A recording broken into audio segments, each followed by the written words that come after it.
invité les candidats. Oui.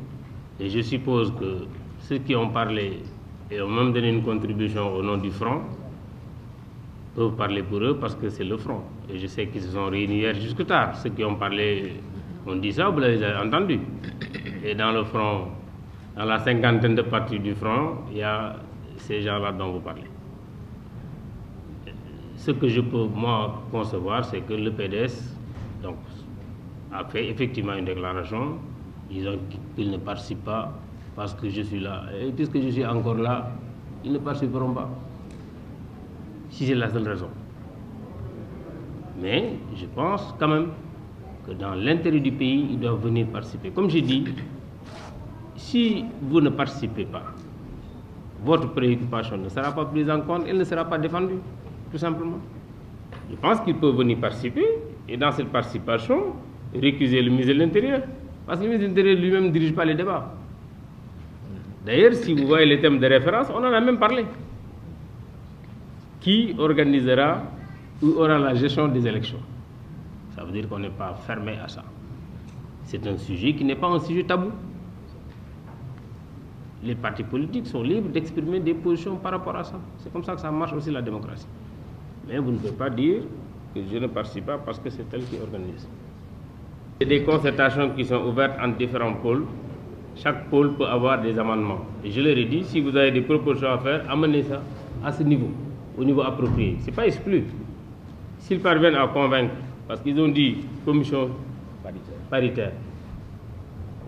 D'accord? Et ce que j'ai expliqué, comment on a fait la dernière fois.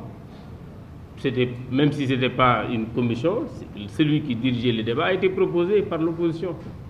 Et il a été accepté, tout simplement. Donc je pense qu'à ce niveau, il ne devrait pas y avoir de problème. Vous savez, ils ont parlé du code électoral de 92, mais il y a le code électoral en 2011. Il y avait Mazid Ndiaye qui est là, qui a eu à diriger des débats sur ça, c'est très bien passé, il n'y avait pas de problème. Mazid Ndiaye l'a fait, il y a eu Babacar Gueye, je pense également, qui a eu à diriger. Vous savez, c'est bien beau, les politiques aiment toujours rappeler le code de 92, mais combien de fois on a modifié le code depuis ce code consensuel? Combien de fois? Les gens, quand ils parlent de l'histoire, ils ne parlent que d'une partie de l'histoire.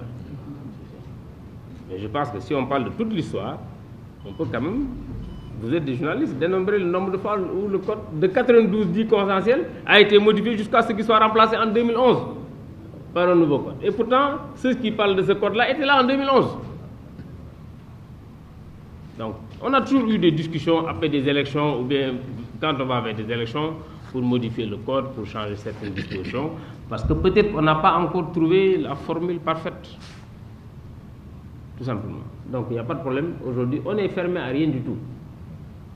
Mais que les gens viennent discuter là où il le faut, ce n'est pas dans la presse, ce n'est pas dans une salle comme ça où on peut décider. On l'a organisé, les gens peuvent venir librement. Et on a même dit, préparez vos observations, envoyez-les avant, vous revenez, on discute, et puis on va arrêter. Parce qu'on ne peut pas aussi, parce que la discussion, c'est pas... On a aussi des délais qu'il faut peut-être également respecter. On ne peut pas peut-être aborder tous les thèmes, mais nous avons déjà ciblé certains thèmes. Ils peuvent en ajouter d'autres, ils peuvent même en enlever d'autres, et puis voilà, c'est tout ça.